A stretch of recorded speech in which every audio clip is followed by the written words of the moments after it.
Welcome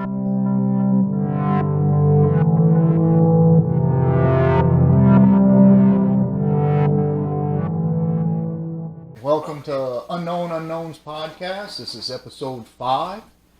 I didn't really do proper preparation this time around because I had all good intentions on releasing a promo little cut, but I did not. Again, working on the ums. So last week, whenever you were supposed to be here, this is Sam Murphy, by the way, local Huntsville comic. I covered the ums, likes, and actually saying like and actually whenever it was you're trying to think of where your thought pattern's going. And so I had somebody that listened and they actually reached out to me and they said, you say a lot. So I made a conscious effort to really stop saying during the podcast, to slow down a little bit and really think about what I'm going to say before I say it. Before we jump into any of the subject matter, I just wanted to cover a couple dates. So Mr. Sam Murphy, if you're in the Huntsville area, it's February 17th. He'll be doing TGIM. It's a local show in the area at Maggie Myers Irish Pub. March 6th, he'll be at the Open Bottle in Madison. That's a great place, really, really cool place. And then March 8th, he'll be doing the Clash of the Comics at Shenanigans Comedy Theater. I just did that show. It was really, really cool. Shenanigans has a really awesome spot, great acoustics, great seating, great concessions, everything. I can't say enough about it. It was really, really a good experience. Myself, February 1st, I'll be doing Comedy Reflux. That is improv and stand-up comedy mixed, and that'll be at Shenanigans Comedy Theater. And then February 3rd, I'll be doing Maggie Myers. I'll be doing a feature set there for some comics from California and New Jersey, I think. I'm not 100% sure. So that's at Maggie Myers Irish Pub. February 4th, if things can work out, myself and Sam, we're planning on heading on to Nashville and doing a few open mics. That's a really cool scene out there. So if you're in those areas, and another one is Yellowhammer. February 15th, I'll be doing Yellowhammer, which is a local brewery in the Huntsville area. Really cool spot. Really, good crowd there also. So if you can make it out, definitely make it out to those spots and come and enjoy some comedy. And so, how are things, Sam? They're good, man. They're really good.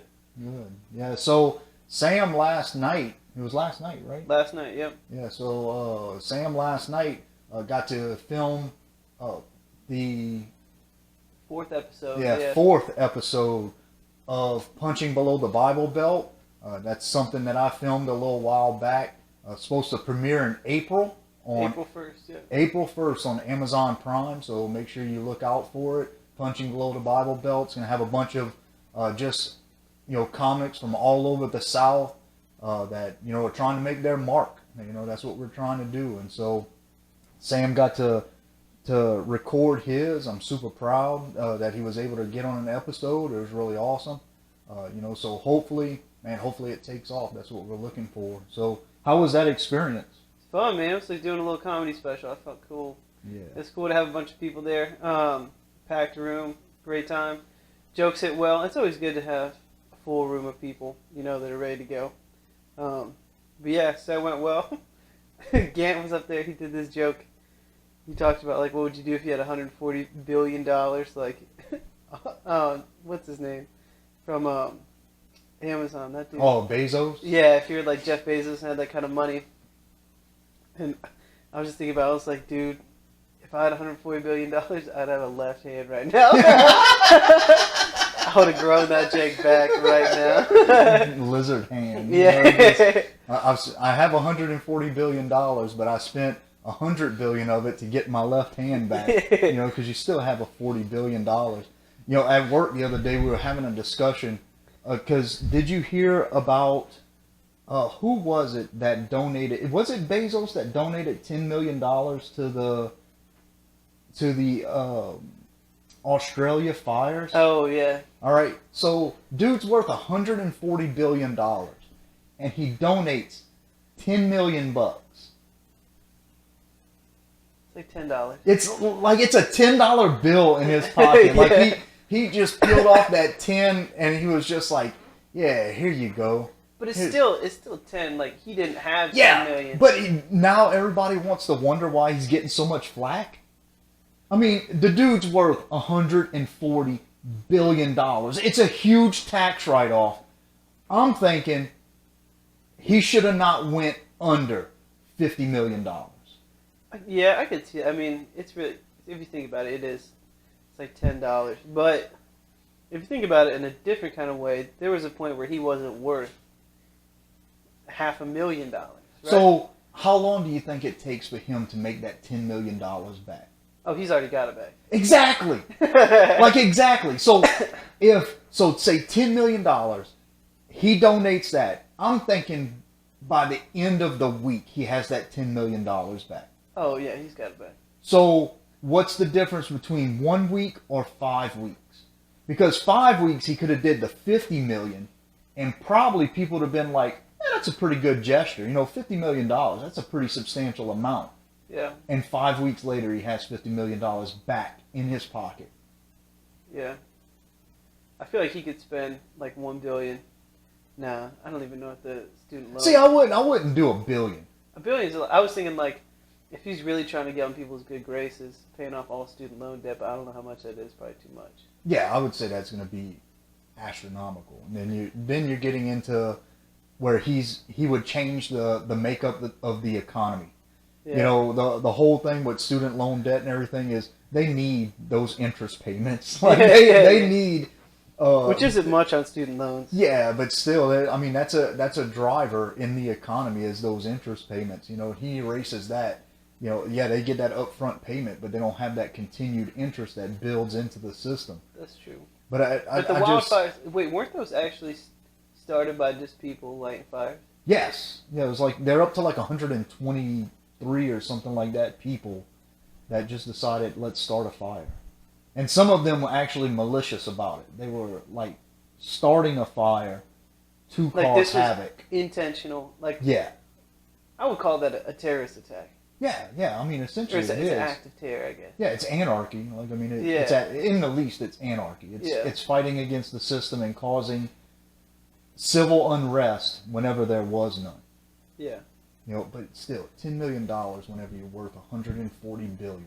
How much did that one chick give? She was like sending pictures to people in their DMs. Oh yeah, man. Instagram. She gave a lot of money, but she She gave a lot, and then Instagram shut her down. yeah. You know, so The family like this. Huh? yeah, That's wild to do. It's crazy. yeah. But I mean, like using what she had to, I guess, make an impact. You know. I don't know, man. All right. So, whenever I sat down with Sam, you know, Sam kind of, you know, said like he wanted to really kind of talk about comedy, and I enjoy talking about comedy. That's why, you know, I kind of start the podcast off, you know, telling you what's up and coming with my comedy, you know. And Sam and I guess you could say, we support each other a lot. I mean, the comics in the area, everybody really supports each other, but Yeah. I think Sam and I have a little bit different of a relationship. You know, it's I don't Special. know. It's special because I mean it's weird. Special. It's special. I am much older than Sam. Don't even think about it. Don't even. What? I'm about to mollywop It's you right kitty now. time.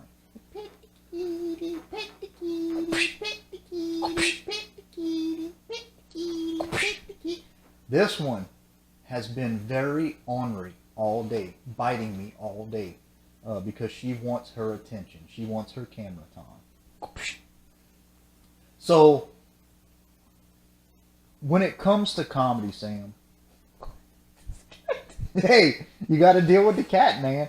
She's gonna be here. She's got to get her attention. She's the princess. How do moms pick their babies up? Yeah, she's not gonna like that. Yeah. Did you like that? No, she likes to be petted like that. Oh, sorry. She likes to be petted like a princess because she's the Princess Mia. So, wow. how do you define success in comedy? I think that's, you can put it at different levels, but Hold on. Before you get there, what got you started in comedy?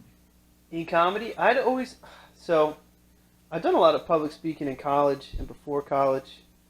Oh my gosh, I'm so nervous right now. Oh my gosh.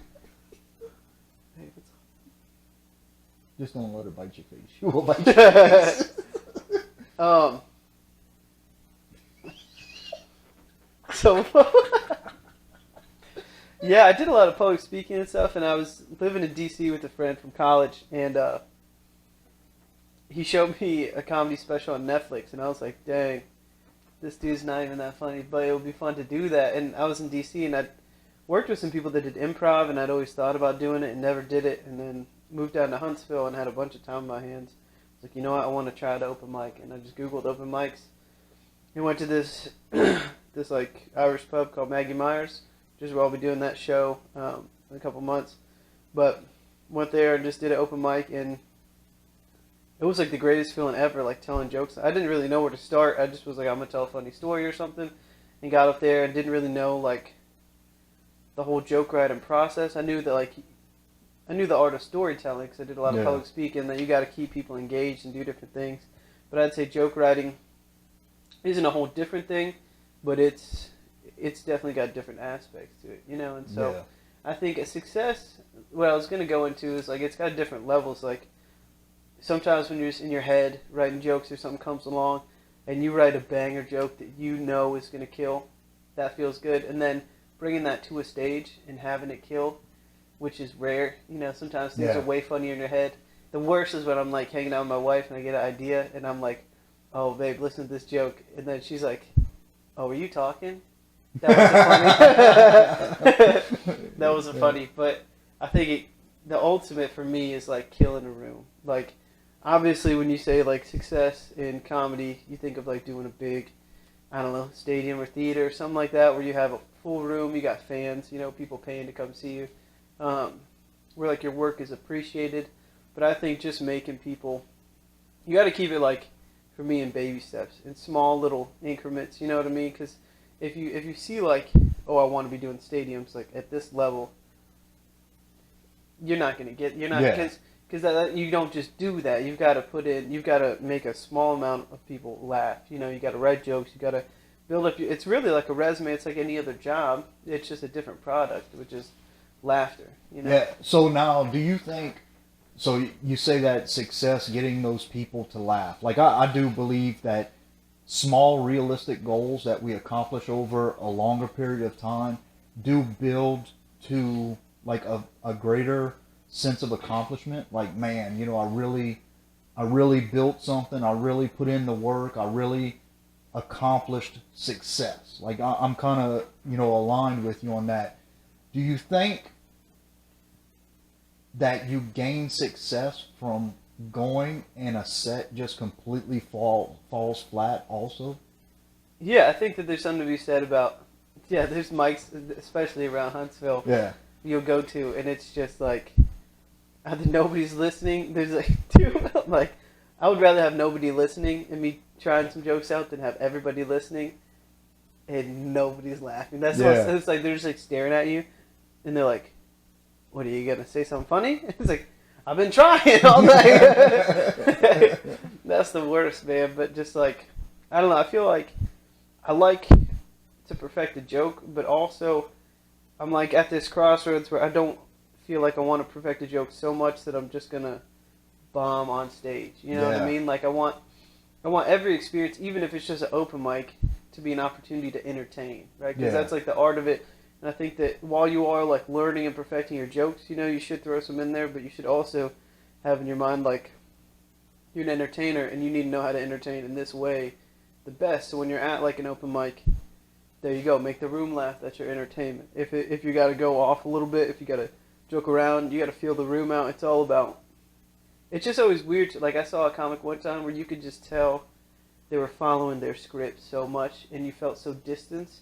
And it was less enjoyable. Yeah, you know, I feel I've done that, like to where you just kind of get into, let me go because I know this is going to work, and then it almost, you get up there and you're almost like a machine. Yeah. And so all the emotion is gone. It's just, and I think a lot of times that the crowd can kind of sense something that's well rehearsed. Yeah. You know, Exactly. like you're hitting the same exact inflection, the same exact beat every time. And in a smaller local scene like we're in, we see a lot of the same faces over and over again. Yeah. You know, so they'll get to know your act. And, you know, I've had people tell me, like, oh man, that sounded exactly the way it sounded last week.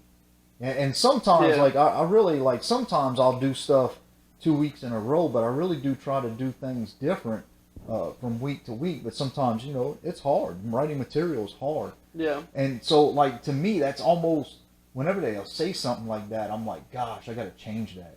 Yeah. You know, or, you know, if somebody, like, if I had an idea for a punchline and I come off the stage and the idea that I had for the punchline, just somebody that's hanging out at the bar, you know, they you know, don't really know anything about the subject, and then they say something that's close to the punchline that I was thinking of, it's like, man, I got to erase that immediately. Yeah. You know, so it's like, to me, I want that uniqueness. Yeah. But like you say, I want to be able to entertain too. But sometimes, sometimes that's not my main focus, is just to entertain. Because I want it to seem natural and I want it to seem fluid. Yeah. You know, like Sam and I had no real structure of what we were going to talk about tonight. Like so like, to me, this is that natural fluid that I'm looking for a lot of times. So Yeah. this is what I've been doing here lately, and I don't know if you do something similar, but here lately on some of the feature sets that I've been doing, I've been going up there, and so say I get 15 minutes. Yeah. Okay. I will do Which stop here, just like when you're talking about starting out comedy, the first couple years, 15 minutes doesn't sound like a lot to people that don't do comedy. It sounds like 15 minutes. But 15 minutes is a long time. It's an eternity up there, especially if you don't have material that works. Yeah. You know, so whenever, like here lately, this has been the cadence of my sets. So I'll do about 12 minutes that I know has worked in the past. And you never know whenever you get in front of a crowd whether it's going to work or not. So 12 minutes that I know, rock solid know, has worked in the past.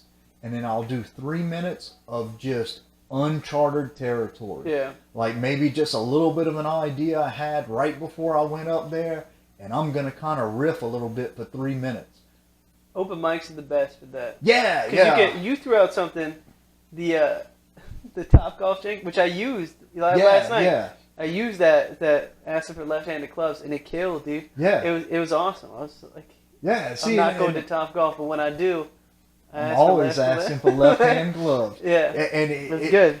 And it's the thing about it is, like, I think that's kind of like lightning in a bottle. Yeah, You know, you catch that spark, and it's like you say, that, you know, the things that you know that you're gonna get up on stage and it's gonna kill. Like, this is gonna kill. yeah, But I don't always want like that guaranteed kill. Like, you know, I think about, like, this is what I think about, like, success sometimes. So whenever you think about success, at least in my realm, I think about, like, whenever you get to a point, like I think sometimes some of these bigger name comics, they're up there, and like, yeah, they're funny, but sometimes I think that they just have a lot of yes men around them. mm-hmm. And like, I wonder if they ever just throw out a joke that they think in their head is dumb. Like, this is a stupid joke. Just to see who's around them and gonna go, yeah, that wasn't that good. Yeah, You know, like, is that success to where you have to start regulating yourself? Because, like, now I just have people telling me my content's good all the time. yeah, You know, like, to me, I would much rather somebody be 100% honest with me and let me know, that's what I yeah, try that to do. sucks. Either that, like, if it sucks or if it's good. Like, I hate, like, especially open mics.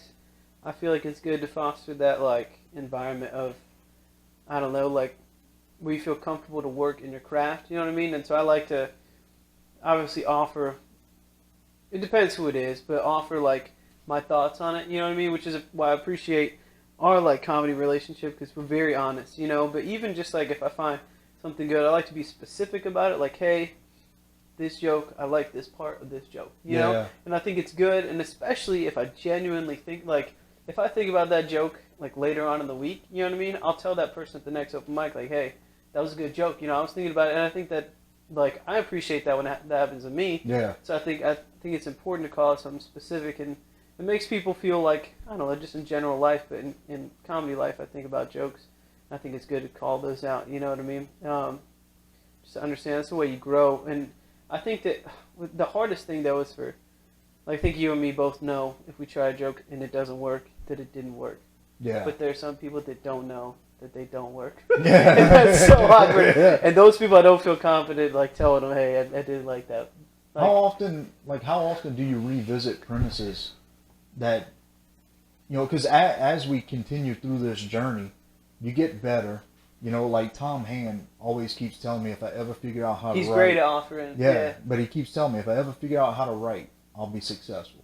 Yeah. If you figure out how to write, you'll be successful. And, you know, I always say that in my head, and I never took that as a negative criticism.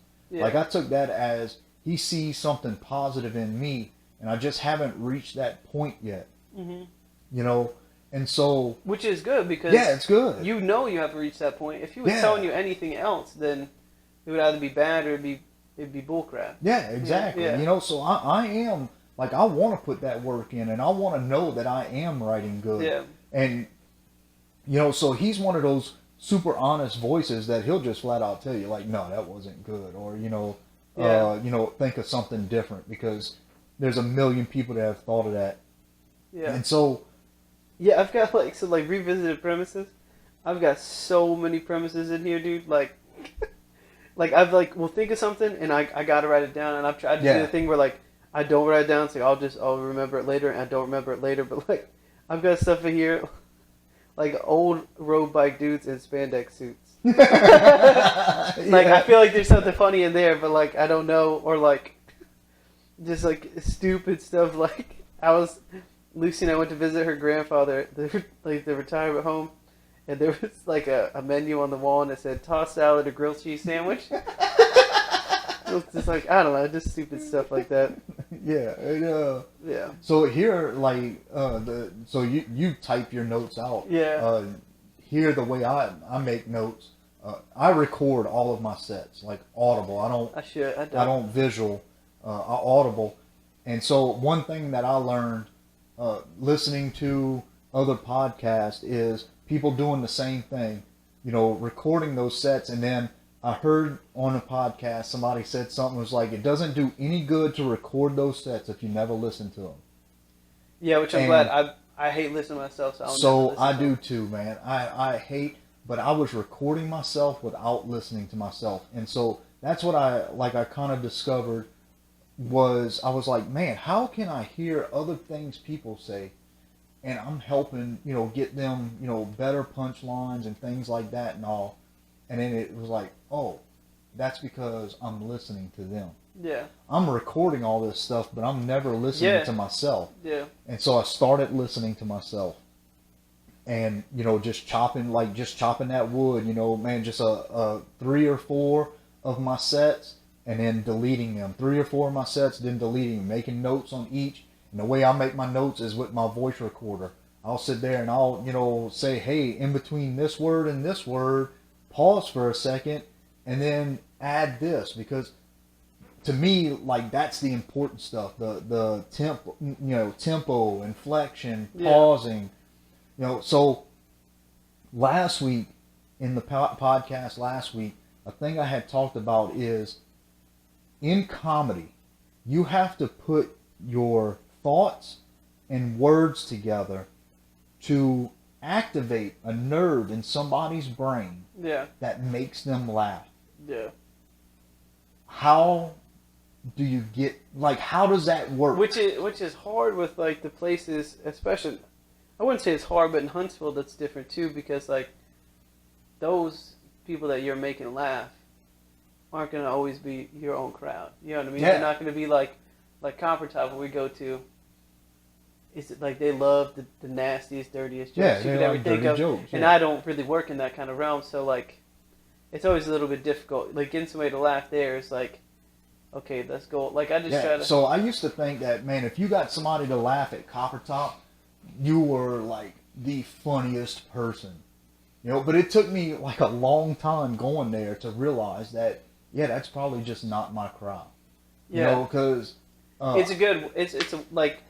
It's a weightlifting crowd, like where you. oh yeah, man. You're just in there. You're working. You're doing it. And Well, remember that time we went to the Cobra, Yeah. and by the time you got up, Oh, it was It was awesome. I great. fucking killed everything. but like whenever I went up there, which was like second or third, it was horrible. Yeah. Like it was horrible, and even the host was like, "Man, I thought you had a good set, you know." And I went back and I talked to Sam, and Sam was like, "Man, I thought that was okay," and I was like, "Yeah, I did too," but I was like, "That's what we got Copper Top for." Yeah. You know, because, man, it prepares you for those times that it's just going to not be a good set. Like, it's going to suck a little bit. You're not gonna have any really crowd like involvement. You're not gonna get any Yeah. feedback. That's the worst as a comic, I think, and I think I've learned a lot from you to where you can't rely on that at all. And that's one of the biggest things that I've like grown with in comedy is when I first started, I was in it like purely just entertainment. Didn't understand the whole comedy aspect of things. And it was like I had to get like the first time I bombed. I remember it was Maggie Myers, and like I guess I was lucky to have not bombed. Like I started off strong, you know what I mean, with like comedy stuff, and then like a month in I bombed, and I was like, dude, I'm quitting. I'm not doing this ever again. I was like, I'm done. I'm done, dude, because like I came out strong with some jokes, and then like the writing part of it, like you write and then you do things, and then like come like 2 weeks and you do the same jokes over, and the same crowd is there. It's like it's the difference between like the music and comedy industry. You make a song, you want people to keep singing it and keep learning it. But comedy is the exact opposite. You tell a joke, and that joke or song is out the window. You know what I mean? Like it's done. It's done, and so it's like it's hard because you do have to work on it and change. I try to like change up at least like the flow of my jokes sometimes and see. I think I hold them in like folders basically, like of what they're kind of around, and like try to like put them together. That's one thing I need to work on is like how jokes go together rather than just writing jokes and like getting a good like clean. That's like the professional aspect of being a comedian. Yeah, it's like writing a story. Mine right now is more of a timeline. You know, Yeah. so like my set that I have right now is more of a timeline as far as me growing up and all. So it's a little easy. Yeah. You know, I'm nervous whenever I get to like that hour and a half. Like, you know, where does it go from there? Yeah. You know, but I mean, again, like we can't predict the future, and no matter what, you're always getting new content. You're always experiencing new things. And then, you know, here lately, I feel like both of us kind of been just talking about our past a lot, just because, you know, real unique past that we come from. You know, I come from South Louisiana. Sam comes from Virginia. You know, tragic accident whenever he was very young. You know, so he has a lot of material cultivated around that. I have a lot of material cultivated around, you know, Cajun culture and really growing up a lot different than a lot of people grew up. You know, so it's definitely a unique balance. But I think we're both kind of killing the game. I guess I don't want to like wear some wood, knock on wood somewhere. You know, that it keeps going.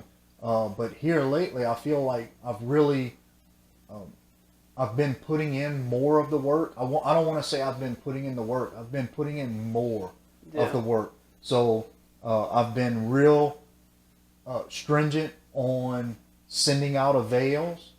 You know, I'm starting this month. I want to broaden that avails list that I send, you know, out there.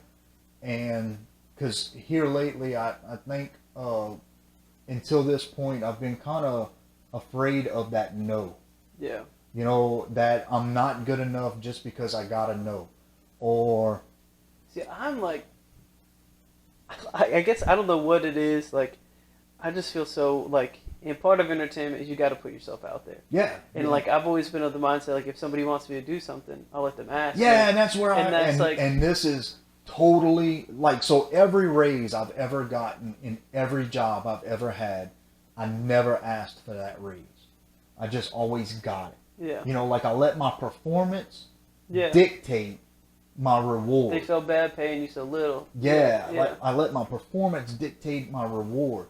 And so that's kind of like my mental what I was gonna do with comedy too. Like, man, I'm gonna go. I'm just gonna write. I'm gonna go do mics, and I'm gonna let that performance dictate the reward. But it's crazy. Some comedians that don't really even work on their comedy as much are really good at putting themselves out there. Yeah. So it works for them, you know? Man, So it's like, one of the hardest things was Junior Cook for Grown Up. yeah. He hit me up and was like, send me a short bio telling me Yeah. about yourself and about your Yeah. comedy. Man, it was maybe 5 lines, Yeah. and it was so hard. And like each time you send out an avail, like I try to make it different every time. Like I don't know if it's supposed to be different.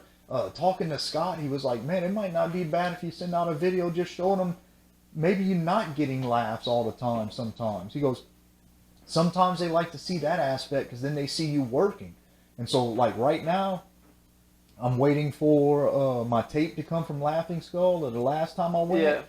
Because, man, they're going to get about 10 seconds of silence because I started off really strong, and then for the next 10 seconds, I could not remember what I was supposed to say. And so Yeah. it was pretty rough. Oh, man, it's awkward when somebody gets up there and they are like, I don't even know what I'm going to talk about. And I'm like, why did you go up there, why dude? would you Like, go up there? man. And it like, But, like, you got to do, like, I don't know. I've got, like, my go-tos. You know what I mean? Yeah. Like, I've got, like, this little handbag of, like, okay, if you do get in this little brain fart, because I don't like to go, it's like some people go up there with a notepad or their phone notes, and I don't like that. I don't think that's very professional. I'll bring my little slip of paper. I think bring my little slip of that- paper. if you set it on, like, a stool, Yeah. then I think that's perfect. You just look down. I tried that. You were with me that one time, Yeah. dude, yeah. in Chattanooga. Comedy catch. Oh Chattanooga. my, dude, it had never happened to me because I would build it out of my opening joke and I would just release all the other jokes. And I was like, you know what? I really want to kill this mic. You know, I haven't done this before, so I'm gonna go up there. I got my little piece of paper, and I like looked down my paper and was like, It was like 25 seconds. I like didn't know what to do. It was, And so imagine, like, okay, so people that are not Comedy World people, you're standing in front of a room of people on a stage, all the lights are on you, and 25 seconds of silence goes by. It is so awkward. I was filming, and that was hard Sam. for me to recover because I Yeah. try to go on with energy. You know what I mean? Like Yeah. I'm like very like kind of high, and I like get up there and I'm like,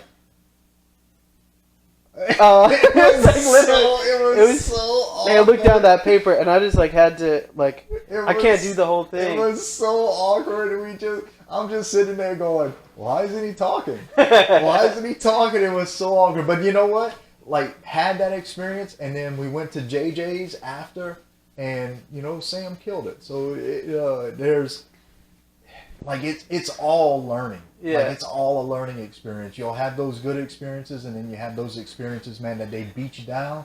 Yeah. And you can, you know, choose to stay down or choose to get up and keep moving forward. And like I think that's where we're at, man. We're just kind of Yeah. we're at that point to where we're not gonna be told no. Yeah. You know, it's just gonna be Do you? move forward. Keep it funny. You know, one of the things that set me back, I think the most was when I first started out. I was going strong, and then it kind of like hit me hard. And some people were like, "Man, if this dude had 2 hands, he wouldn't even be funny." And like, I started to get, I like obviously got like pissed off, and I was like, you know what? First of all, I don't have 2 hands. You know what I mean? I have that experience, and second of all, I have more jokes other than that. You know what I Yeah, mean? And I think yeah. that's pushed me to write even more and not like rely on it more, but like. Screw that, dude. Yeah, It made I me don't- so mad, it's dude. whatever. If- you know? as long as it's funny, dude, like, and it was coming from people that weren't even, like, I don't know. That's just, Yeah, well, I mean, so you got to figure, like, I completely changed all of my material. I don't even know if you've ever heard my early material. yeah. Like, when I first started, my first year of material, that first year of material, I was, like, you know, I grew up with Andrew Dice Clay, you know, so that first year material was, like, super, like, let's just see how dirty we can get, yeah. you know? And I thank him a lot, you know, Jonathan Craig, you know, shout out Jonathan Craig, you know, was like, man, why are you doing all this nasty crap whenever, just tell me about where you're from. Yeah, because that's Like, very unique, Yeah, you he know? was like, man, that's what I want to hear about, you know? And he was like, He goes, don't sell the joke, sell the experience. Exactly. You know, so that's where I kind of like come with you. Like, you have experiences that nobody else has had to deal with. And so, like, man, those other people, man, screw that crap. You know, but what I had to deal with is whenever I first started changing my material, like I had been writing one way for a year. And then all of a sudden I completely 180 all of my material. And so it was a lot of exploration. It was a lot of, you know, let's go here and let's go here. And, you know, they had comics in this area that have since moved away, you know, to other places that would get up there. Like, I would do my set and they would get up there and make fun of every joke I did. Yeah. You know, and, you know, they're the ones never changing their material, and they're the ones that are stealing material from other comics because that joke worked for that other comic. Or they'll change it a little bit or something. Yeah, change it, just change a couple words, but essentially the same exact premise. You know, doing meme jokes. You know, stuff that's in memes. Dude, I wish I could do meme jokes, because and I would never do it, but like, I'm on a different type of meme level. I know, like, underground memes. I was like, nobody ever. It's like, can't do this. To be honest. But I mean, doing meme jokes, you know, stuff that I knew, like, that's a no-go. Like, you're not supposed to do stuff like that. And you got to write your own movie. You're selling a movie, man. Yeah, you know, and I had to realize, like, there's a bunch of different movies. New movies are being made, right? Like, you can't, like, I don't know. I think the worst thing you can do is, like, see somebody else that does really well and then try to be like them. Yeah, you got to walk your own path. You got to appreciate, like, dang, that dude, that's a wonderful joke, you know, that, like, I don't know where they came up that, like, and sometimes I'll just hear a unique take on something, and it is like, where did it even think of that? Yeah, you know, I would have never. And man, I don't know. I like that. I don't ever like. I guess I come from a different camp.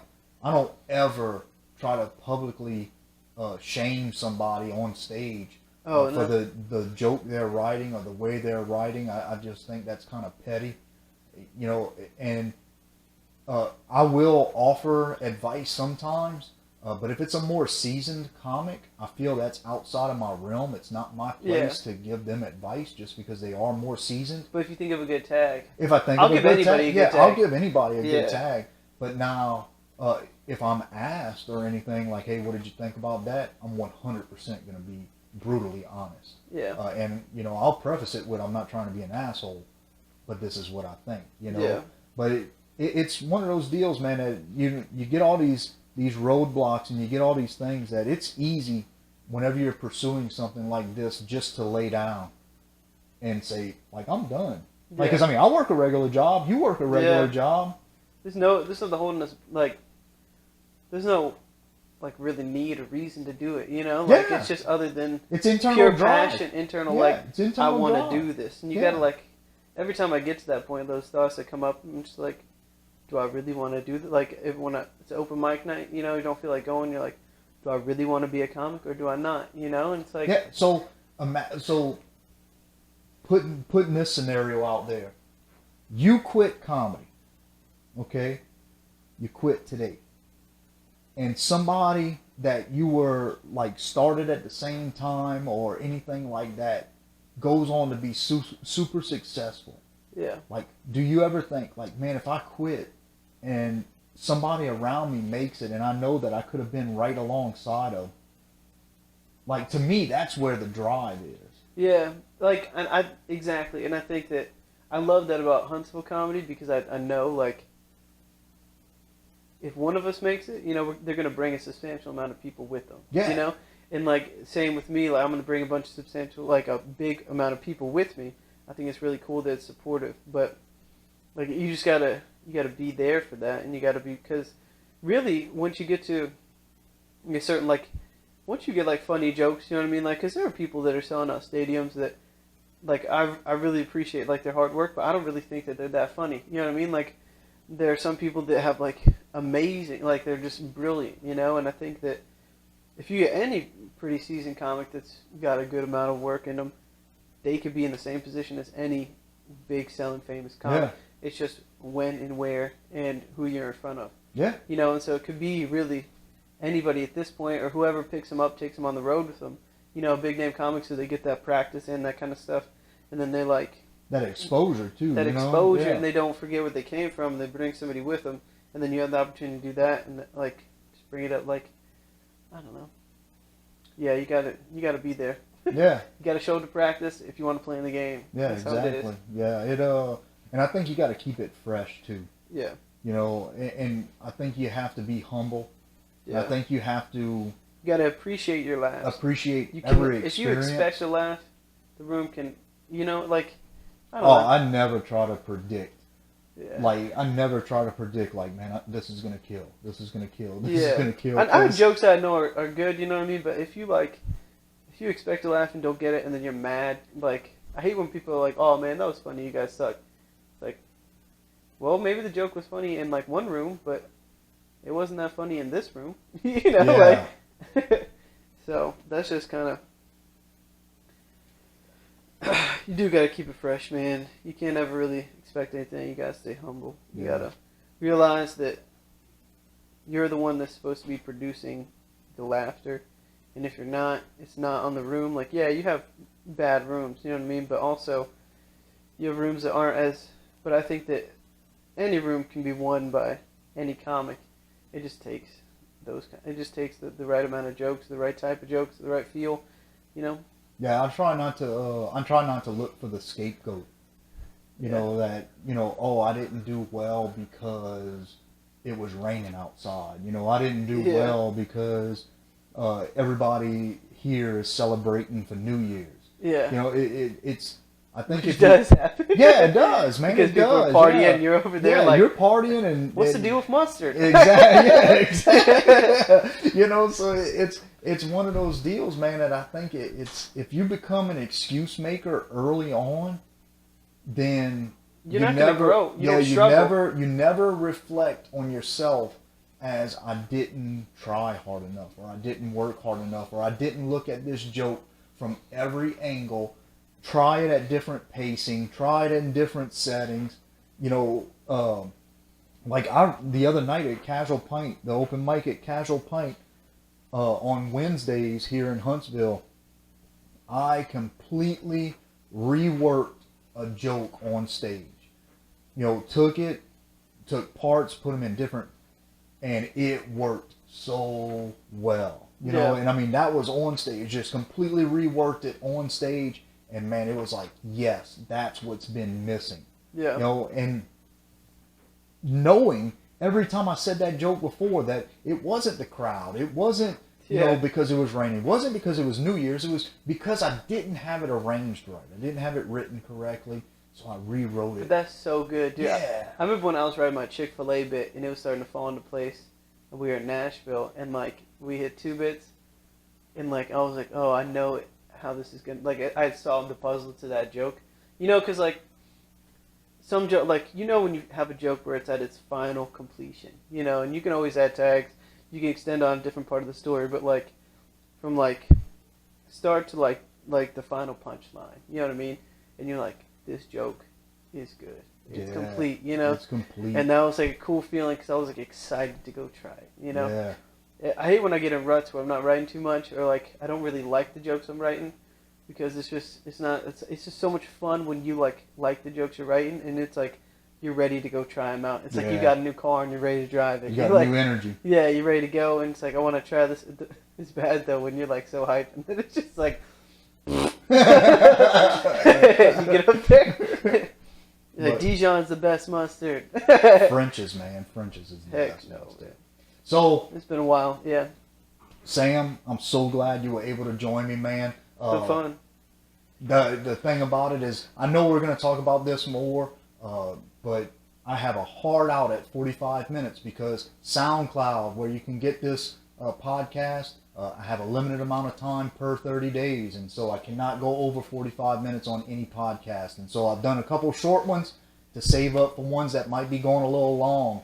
This one's going to max it out, but the Unknown Unknowns Check it out. on SoundCloud. Mr. Sam Murphy on all social media, Facebook, Instagram. You can find him all over the place. He needs to we're talking about doing a podcast together. Yeah. So hopefully that works out. We can figure out a day and a time and start rolling forward on that. It's Yeah. going to be a little silly because we're funny people, or we try to be funny people. But Silly goose. yes, silly gooses. But Boudreaux Comedy, Boodro Comedy on all social media. Reach out, boudreauxcomedy@gmail.com with any suggestions on the podcast, how to make it better. Again, I want to thank Sam Murphy for joining me. Catch him wherever you can on the Huntsville area comedy scene, and super funny guy, and I'm really glad he was able to join me today. And thank you. If you're still watching, man, thank you for sticking it out. I appreciate it. Thank you. Hopefully we added some kind of value, and if we didn't, we're going to continue to work at it and make it better. But do appreciate you joining us, and have a good night. If you think about starting comedy, do it. Yep, get on that stage. That's the best thing. Get the reps in. Get on that stage. Do it. It's not going to be easy. Out. Later. The unknown unknowns. The unknown unknowns. The unknown.